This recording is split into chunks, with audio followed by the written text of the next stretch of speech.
मैं आस्था आ गई हूँ आपके मन की आस्था जगाने और आपको छत्तीसगढ़ के दर्शन कराने। तो आज चलिए मेरे साथ भूतेश्वर महादेव के मंदिर।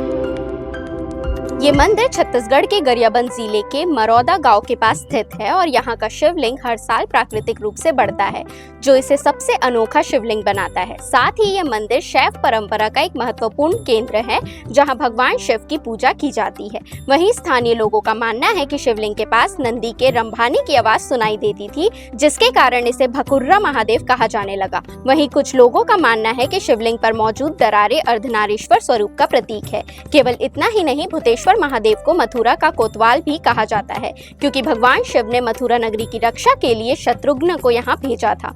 माना जाता है कि भूतेश्वर महादेव के दर्शन किए बिना मथुरा यात्रा सफल नहीं होती। यानी शिवलिंग एक, मान्यताएं अनेक। यहाँ जो भी भक्त सच्चे मन से भूतेश्वर महादेव की पूजा करता है, उसकी सभी मनोकामनाएं पूर्ण होती है। और सावन के महीने में भूतेश्वर महादेव मंदिर में भक्तों की भारी भीड़ उमड़ती है। सावन का महीना तो आ चुका है, तो आप कब जाएंगे भोलेनाथ के दर्शन करने? कमेंट करके जरूर बताइए। वीडियो अच्छी लगी हो तो लाइक करें और हमारे चैनल सीजी भास्कर को सब्सक्राइब करें।